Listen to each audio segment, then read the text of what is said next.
Hi, welcome. I'm John Petersen, and this is Postscript, coming to you from downtown Berkeley Springs, West Virginia. And we're pleased today to have a special guest as our inaugural guest in the Postscript series, Alain Nu. Alain is a world-renowned mentalist who does mind over matter kinds of things and has been with us here in Berkeley Springs previously last year, and he is the author of a brand new book that we'll talk a little bit about here. By way of introduction, let me tell you a bit of a story. Maybe 20 years ago, I was in California, Southern California, on weekend retreat. And it was being held at a convent, an old convent that they had rented for the weekend. And in between sessions on the afternoon, we were sitting on the grass on the lawn, and a young woman sat down next to me, and we started chatting. And she said she was a performer at Disneyland, a dancer and a singer, and I thought that was interesting and said to her, "So what else have you been doing?" And she said, "Well, I just came from a workshop where we bent spoons." And this was something, of course, I'd heard of but didn't know much about. And I said, "Oh, well," I said, "Did you learn how to bend the spoon?" And she said, "Oh, yeah, sure." And so we went back into a session, and after that session was dinner time. So we came into the dining room, and there were four of us, and she came in and sat down here. I was coming into the room and sitting down. Somebody else was coming there, and I pointed to her and I said, "Bend the spoon." And she reached down and picked up the silverware and took the spoon, and she held it in front of her for about that long, and then she went whoom and tied it into a knot. I stole the spoon. Here's the spoon.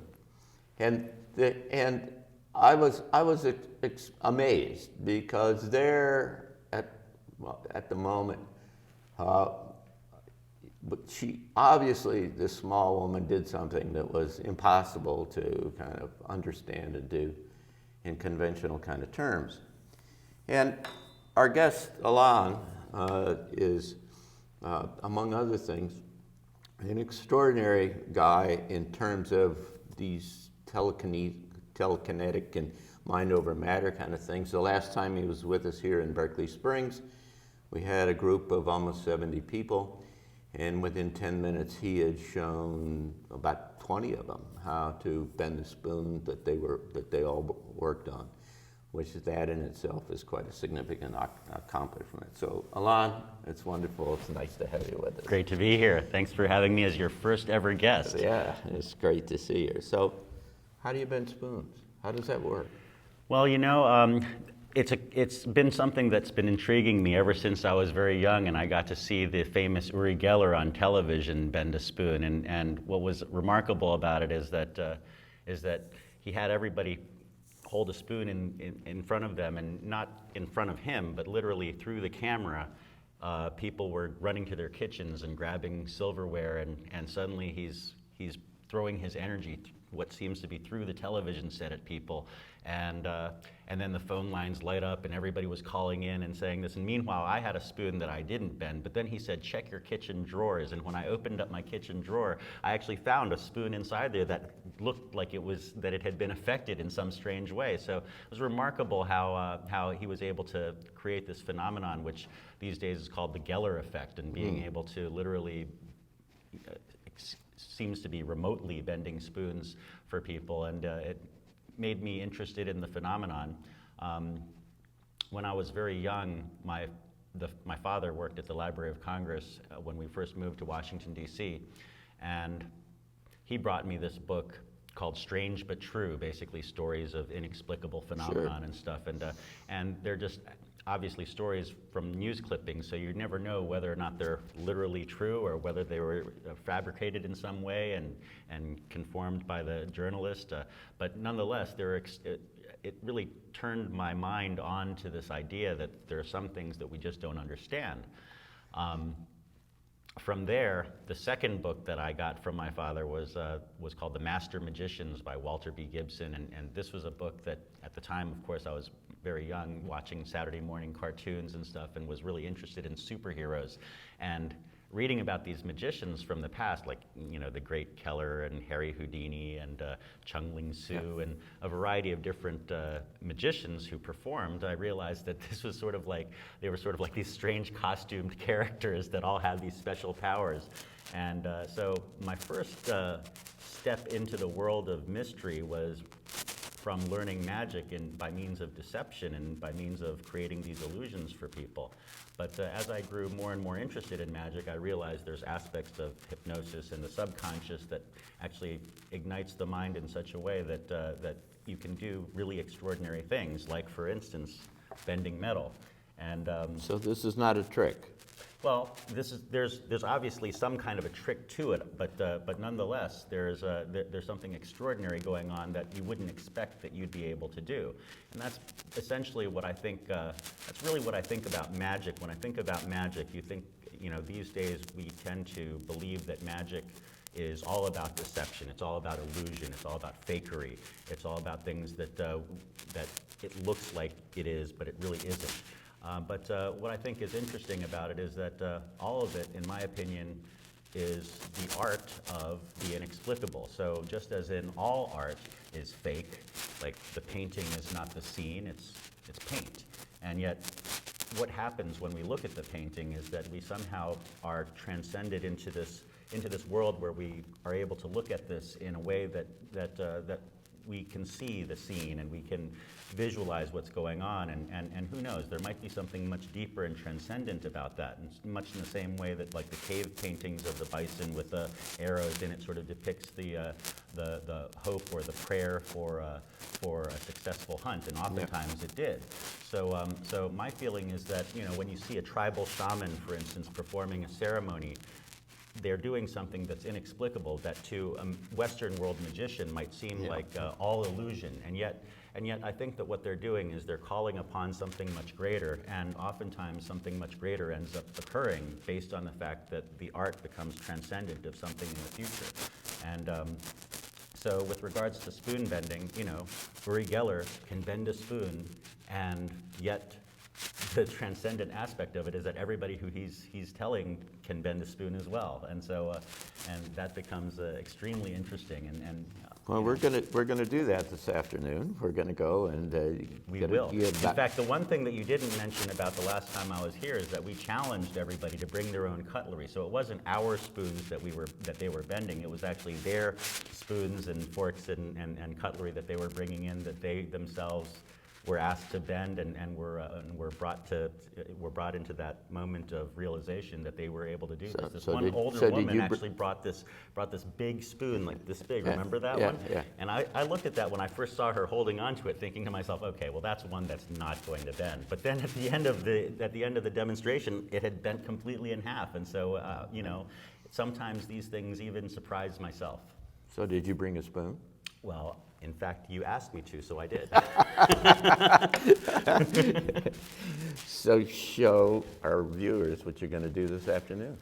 Okay, well, this one's a stainless steel spoon, but it's a rather thick spoon. I don't know if you can get a close up of that, but it's a fairly thick stainless steel type of spoon. And the idea behind this is, well, where I get all of this is that I try to create an energy inside of myself that eventually affects the spoon in a way that it seems to literally bend as if by magic. And so the Chinese might call it qigong, or effortless energy, this ability with a minimal amount of effort to create this maximum amount of energy. So let's see, which camera am I playing to here? Is it you? Watch very carefully. Let me take the spoon.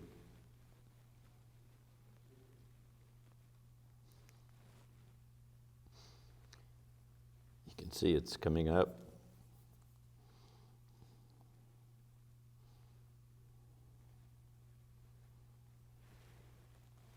And you see that the spoon is now bent almost like an inch off the hand, okay? Normally I'm not seated when I do this, but I'll try getting a little bit more here. There it goes.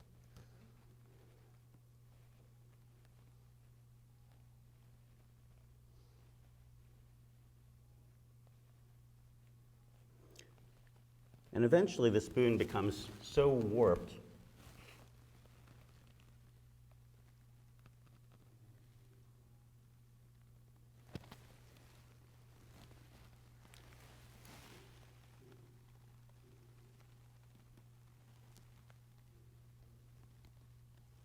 that it droops kind of like a wilted flower. And that's how we bend spoons. If you tried it at home, perhaps it worked for you. Now I'm interested in you unbend it and hold it up and it twists. Can you make that? You're trying to, I tell you, so the thing is that these spoons are physically, you can actually physically unbend them using muscle. Let's try something that'd be humanly impossible, or at least seemingly so. Watch.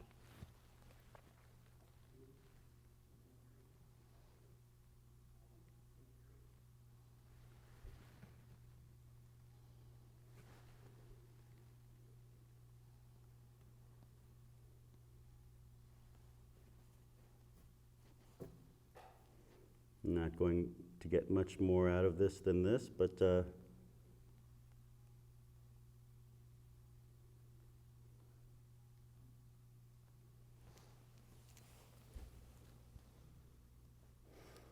as you can see, the spoon is actually now bent in a kind of a twisted. Twisted. Twisted right from the shaft. And you can't do that by hand. So how do you do this? So how does this work? Well, again, this is the idea. No, but I mean, you've done it so often and everything, but try to explain how it works, because some of this stuff, I mean, it's not a trick, right? This is, well, in conventional terms. Come on. Again, this is, the idea is that it's not a trick spoon. It's not a trick spoon. You didn't bring in a trick spoon. This is not a trick spoon. That's absolutely right. If you were to hand me a spoon of any kind, chances are I'd be able to bend it, at least affect it in some way. Again, the idea, well, the way I like to interpret it for people is that it really is kind of, it's not like you're not touching it. You can't look at the spoon and cause it to bend just by staring at it. You're actually holding it. You're actually working with it a little bit, and so the idea is to really just try to realize that you have this ability to be able to do it. In fact, last night at the University Club of Washington, D.C., I was having a presentation. The woman who I'd brought up for the demonstration had actually been to a PK party that was held by a medium from Lilydale, and she immediately started to just talk to the audience about how she was able to do this before, and she grabbed one of my spoons and she actually just bent it right in front of everybody, and so I was astonished that she actually came up because she knew that she could do it, and then she explained her process, which is that first you kind of get to know the spoon and you get to feel the spoon, and then you sort of are not necessarily speaking to the spoon, but you're engaging the spoon in this way so that the spoon allows you to let yourself bend it. And so in many ways, a lot of times people who think about spoon bending will think to themselves, or something like metal bending will think to themselves, well, that's something that I can never do. And I think the object lesson behind it is to let people realize that there are things that they don't think that they can do that they can actually do, and that belief in yourself and belief in what is possible is a key component in being able to understand how to do things that surpass ourselves. Sure. I think that the beauty of understanding or demonstrating mind over matter is really the lesson in realizing that what we believe we can achieve. And I'd say that one of my biggest personal issues with people who are magicians who deal primarily in the world of deception is that they have a tendency, I'd say these days, to tell people, what not to believe in. And my personal feeling is that that goes completely against the philosophy of anybody who would call themselves a magician. My feeling is that, you know, the purpose of doing what you do and being someone who can do something that seems impossible is to make people realize that belief is a powerful thing, and that what we can believe in is probably the most important thing that we can do, because as soon as we don't believe in something, we know we never get any further. Every single thing that surrounds us today, all the technology that allows us to do what we're able to do, came from the original thought of wondering whether or not we could do it, and then our being able to pursue and persevere towards being able to accomplish those tasks. So it's all hangs on belief, right?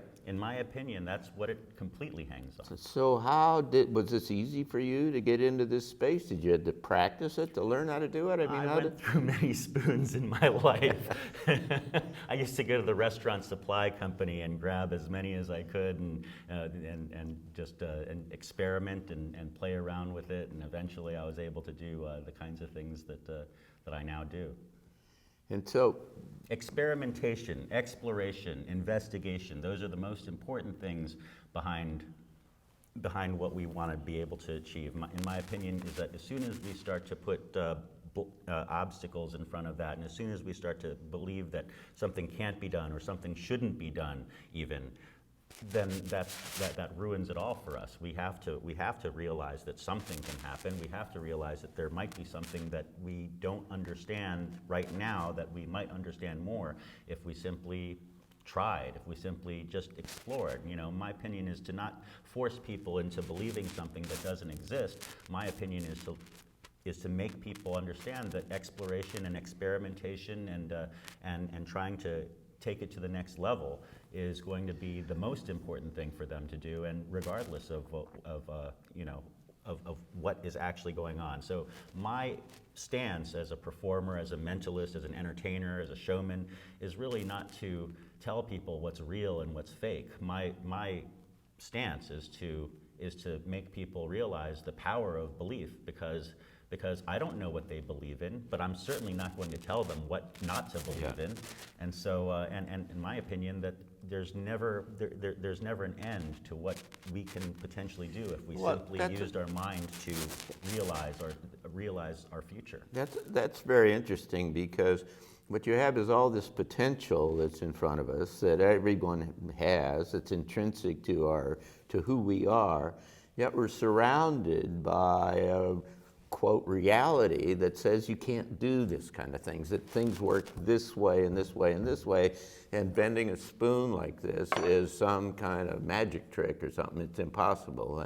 You'll remember when you were here last time, we went over to a local restaurant, and the wait staff and the owners came around, and they brought one of their spoons, and you bend it like this, and there was one guy that sat there and said, "This is impossible. This is just impossible. I don't believe this." And so how do you work yourself across that threshold? How does one get to this place where the door opens where you understand that things are not the way they necessarily seem?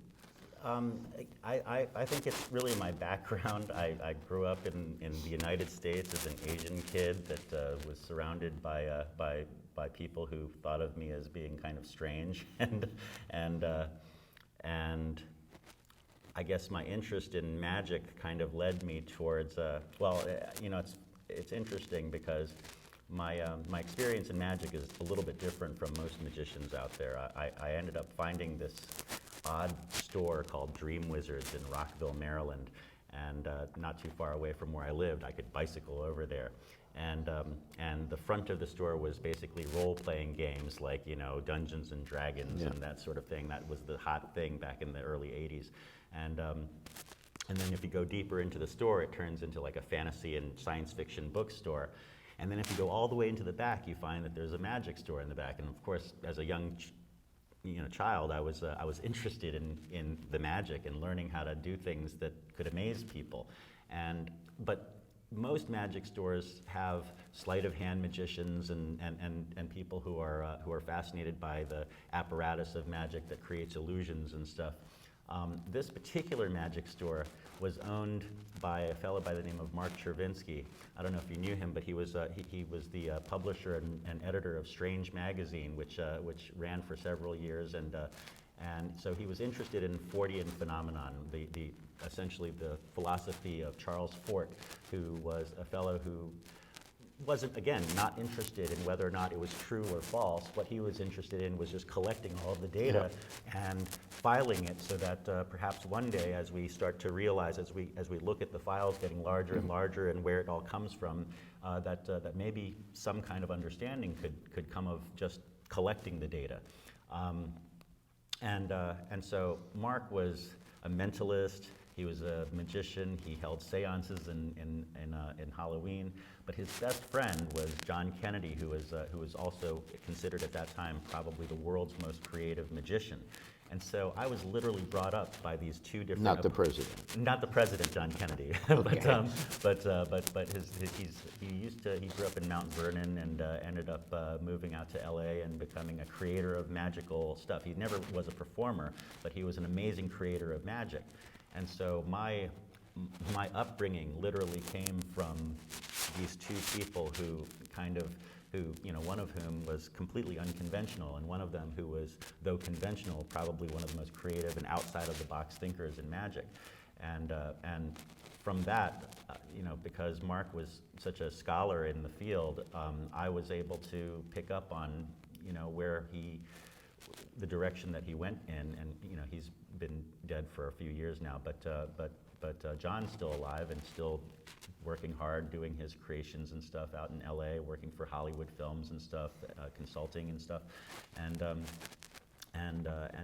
I have I became really the one protege, if you will, who ended up growing up into doing what I now do, and so I guess my entire life, I've always been interested in how and really why mystery and the performance of mystery actually exists. My feeling is that the purpose of magic is not to prove to people that it's all illusion and that it's something that they shouldn't believe in.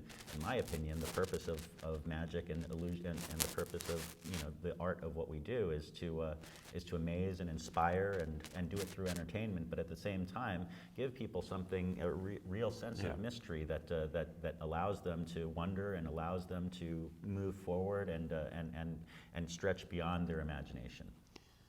That's interesting because what you're talking about here is this notion of belief and how that it is, I would guess, extensible into other areas, and that once you perhaps, with something as relatively pedantic as bending spoons, that you could work yourself into other kind of spaces to where it opens the door into possibilities that you don't otherwise understand. Exactly. When we first met, I think it was because I had been convinced by Garrett Modell to do a PK party at the Society of Scientific Exploration, and what's funny about that was that about 6 years ago, I met Jack Houck for the first time, and it was only a year before he died, so I was really fortunate to actually meet Jack. And Jack was basically the Boeing engineer who turned scientist and essentially a parapsychological experimenter, and he has amazing theories on jackhouck.com, and he was sort of the inventor of the PK party that allows people to engage in that reality of grabbing a spoon. They don't have to be a magician. They just grab any spoon that they want. They can bring their own, and then he takes them through a workshop that allows them to bend metal using the powers of their own mind and their own belief that they can do that.